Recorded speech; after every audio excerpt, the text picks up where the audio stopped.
सभी का स्वागत करता हूं। आज से हम अपने चैनल पर एक नया कार्यक्रम परिचर्चा चालू करने जा रहे हैं, जिसमें आज के दौर में जो मुद्दे चल रहे हैं, जो प्रतियोगी परीक्षाओं के लिए काफी जरूरी हैं और सामान्य जानकारी भी हमें उनके बारे में होना चाहिए, तो उसके बारे में हम अपने चैनल पर एक प्रोग्राम रखेंगे जिसपे हम उन पर चर्चा करेंगे और विशेष लोगों को बुलाएंगे जो उस मुद्दे पर बहुत ज्यादा जानकारी रखते हैं। आज का हमारा जो टॉपिक है वो है हमारा भारत और नेपाल के जो संबंध चल रहे हैं, जो अभी उसमें खटास पैदा हो गई, उनके बारे में जानकारी प्राप्त करना है। इस मुद्दे पर बात करने के लिए हमारे साथ स्वराज सिंह राणा जी हैं, जो पीएससी की तैयारी कर रहे हैं और अंतर्राष्ट्रीय मामलों के विषय में काफी रुचि रखते हैं। तो आइए हम इनसे मुद्दे की बात करते हैं। तो स्वराज सिंह राणा जी, आप बताइए कि भारत और नेपाल के ऐतिहासिक संबंध कहाँ से प्रारंभ होते हैं और उनमें कितनी मधुरता है? ऐतिहासिक संबंध की शुरुआत होती है हमारे रामायण, महाभारत और बौद्ध में, जहाँ जैसा कि हम सब जानते हैं कि हमारे रामायण में जो सीता माता है वो नेपाल से ही संबंध है उनका। हाँ, जनकपुर से। तो और महाभारत में भी उनका उल्लेख मिलता है। और जैसा कि हमें पता है, Mahatma Buddha, the light of Asia, इनका जन्म नेपाल में हुआ है, कपिलवस्ती के लुम्बिनी में, और महापरिनिर्वाण अपने यहाँ पे कुशीनगर में हुआ है। तो ऐतिहासिक पृष्ठभूमि ऐसी है। फिर उसके बाद अपने चलते चलते भारत का अभिन्न अंग भी हुआ है। सम्राट अशोक ने इधर पे विजय प्राप्त की और मंगोलियों का आक्रमण होता रहा यहाँ पे, और बहुत से ऐसे अपने ऐतिहासिक पृष्ठभूमि रही है। तो अभी जो हाल ही में अपन देख रहे हैं कि जो भौगोलिक विवाद चालू हुआ है भारत और नेपाल के बीच, उसकी पृष्ठभूमि कहाँ से प्रारंभ होता है? जैसा कि हमको पता है कि अपना जो भारत रहा है वो ब्रिटिशों का उपनिवेश था जी। तो ब्रिटिशों के उपनिवेश में जो ब्रिटिशों की विस्तारवादी नीति थी, जैसा कि अभी हम देख रहे हैं कि चीन द्वारा जो अपनाया जा रहा है, उसी रूप में जो ब्रिटिश थे वो अपने तिब्बत पे अपना आर्थिक महत्व को देखते हुए तिब्बत से व्यापार करना चाहते थे। तो जिसमें युद्ध हुआ ब्रिटिशों और नेपालियों के मध्य। तो युद्ध होने से एक इनके मध्य शांति वार्ता टाइप में एक संधि हुई थी, जो थी संगोली की संधि, सन 1816 में हुआ था। ये संगोली की संधि ही भारत नेपाल संबंधों का युद्ध का जो आधार है। जी, तो संगोली की संधि के शर्तों के बारे में आप हमें कुछ बताना चाहेंगे? संगोली की संधि, जैसा अभी मैंने धर्मेंद्र आपको बताया कि ये शांति वार्ता थी, इसकी शुरुआत हो जाती है सन 1814 से। जी। संगोली की संधि के पहले हम ये जाने कि ये आखिर मुद्दा ये था क्या। तो ये मुद्दा सबसे पहले ब्रिटिश, अभी मैंने बताया को विस्तारवादी नीति थी इनका। देखो, युद्ध के पीछे अपना अपने महत्व होता जरूर है। हाँ। तो इसके प्रमुख कारण थे, नंबर 1, भारत के जो उत्तर क्षेत्र थे, ये कुछ शक्तिशाली राज्य यहाँ पे पनप रहे थे, जैसे कि राजपूत वंश, सिख वंश, और उनमें से एक नेपाल भी था, जहाँ पे गोरखा रेजिमेंट, गोरखा जो क्षेत्र है उनका भी एक शक्तिशाली रूप में हो रहा था। एक तो कारण ये था। दूसरा कारण, तिब्बत के साथ आर्थिक महत्व, मतलब वो व्यापार अपना तिब्बत से जोड़ना चाहते थे, हालांकि जो बाद में उतना लाभदायक ब्रिटिशों के लिए नहीं हुआ। तो और नंबर तीसरा कारण था कि जो गोरखा रेजिमेंट के सैनिक थे वो, उनकी युद्ध क्षमता, कौशल बहुत ही हाई लेवल का था, उच्च क्षमता वाले थे। तो जो ब्रिटिश थे गोरखा को अपनी सैन्य शक्ति, अपने सेना में शामिल करना चाहते थे। तो तीसरा एक कारण था। तो अब हम बात करते हैं संगोली की संधि की शर्तें क्या थी, जो 1816 में हुई।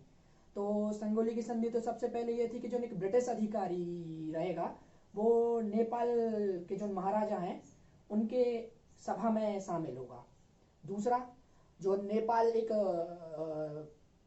का जो क्षेत्र है वो सतलज नदी से तीस्ता नदी तक आता था, तो उसको कम करके काली नदी से सेंधी नदी तक लेके आ गए, है ना।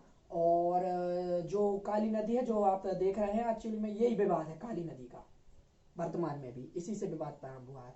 और तीसरा कि जो गोरखा रेजिमेंट के सैनिक होंगे वो ब्रिटिश सैनिक में शामिल होंगे, जो वर्तमान में भी हम देखते हैं कि ब्रिटिश प्रतिवर्ष आते हैं और करीब 4 से 5 हजार गोरखा रेजिमेंट के सैनिकों को वो ले जाते हैं। और भारत में भी एक गोरखा रेजिमेंट बनी है जिसमें नेपाली सैनिकों को शामिल किया जाता है। जैसा कि आपने बताया कि काली नदी को भारत और नेपाल के मध्य की प्राकृतिक सीमा निर्धारण किया गया था, तो यह कैसे आगे चल के विवाद का कारण बन जाती है? जैसा कि हमें पता है कि भारत नेपाल की प्राकृतिक सीमा नदियों द्वारा निर्धारित की गई, और पर्वतीय नदी जो रहती है, जो एक निश्चित स्थान से उत्पत्ति नहीं होती, जिसकी अलग अलग धाराओं से बढ़ के एक धारा में मिलके एक नदी का निर्माण करती है। इसी प्रकार काली नदी का भी निर्माण हुआ। तो ये जो थे काली नदी के बीच में जो अलग अलग धाराएं बटी, उनके बीच में बहुत से क्षेत्र आते थे, जैसे लिम्पिया, धोरा, लिपू लेक, काला पानी। तो यही क्षेत्र विवाद का कारण बने अपने। तो ये जो 3 क्षेत्र आपने बताए हैं, लिपू लेक वगैरह, ये एकदम से हाईलाइट कैसे हो गए, इतने ज्यादा विवाद में कैसे आ गए? ये विवाद में आए अपने जब 5 अक्टूबर को जम्मू कश्मीर और लद्दाख को केंद्र शासित प्रदेश हमने बनाया, तो उसके बाद में करीब हमने एक नया नक्शा लॉन्च किया।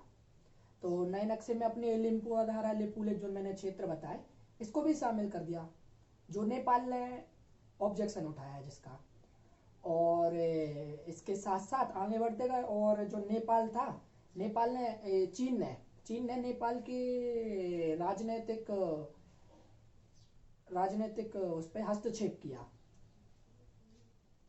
तो जो अभी आपने बताया कि चीन का हस्तक्षेप हुआ, तो भारत ने भी एक बार हमें लगा कि हस्तक्षेप किया। जैसे 2015 में ओपी कोहली की सरकार चली गई थी, उसके बाद उन्होंने राष्ट्रवाद का मुद्दा उठाया, चुनाव फिर से जीत के आए। तो इन दोनों, ओपी कोहली और मोदी जी के बीच में खटास कैसे पैदा हो जाती है?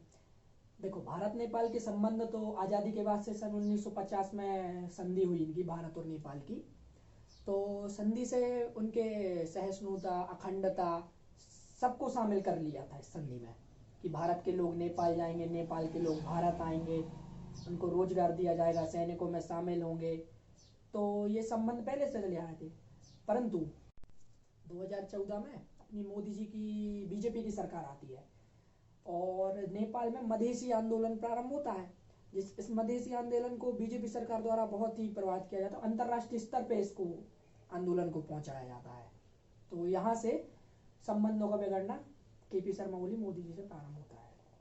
भारत और नेपाल के संबंध बिगड़ने में चीन का कितना ज्यादा योगदान रहा है, कितना ज्यादा प्रभाव रहा है उसका इस पर?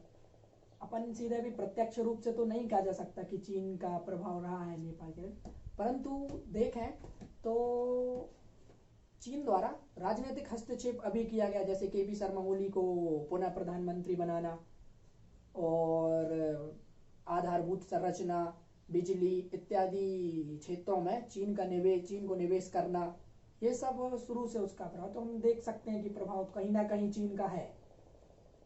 तो जो भारत और नेपाल के संबंध बिगड़ रहे हैं, लेकिन वो ऐतिहासिक समय से चले आ रहे हैं, तो भारत को ऐसी कौन कौन से कदम उठाने चाहिए जो भारत के और नेपाल के संबंधों को मजबूत करे, एक नई दिशा प्रदान करे? संबंध के लिए सबसे पहले तो हमें एक वार्ता करनी चाहिए।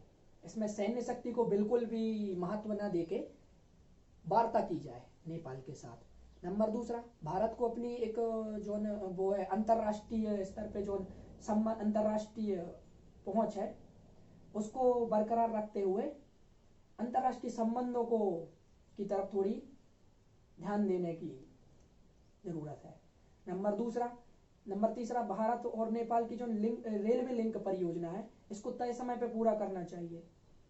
और आधारभूत संरचना, जैसे हम देखें कि नेपाल जो है जे अनेक आपदाएं यहाँ पे आती हैं, जैसे भूकंप, बाढ़।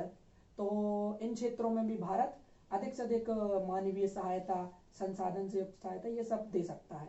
तो जिससे भारत नेपाल के संबंधों को हम बहुत अच्छे तरीके से बढ़ा सकते हैं। पांचवा, हम धार्मिक स्तर पे भी सुधार कर सकते हैं। धार्मिक स्तर पे सुधार करके हम लोगों को भी कनेक्ट कर सकते हैं।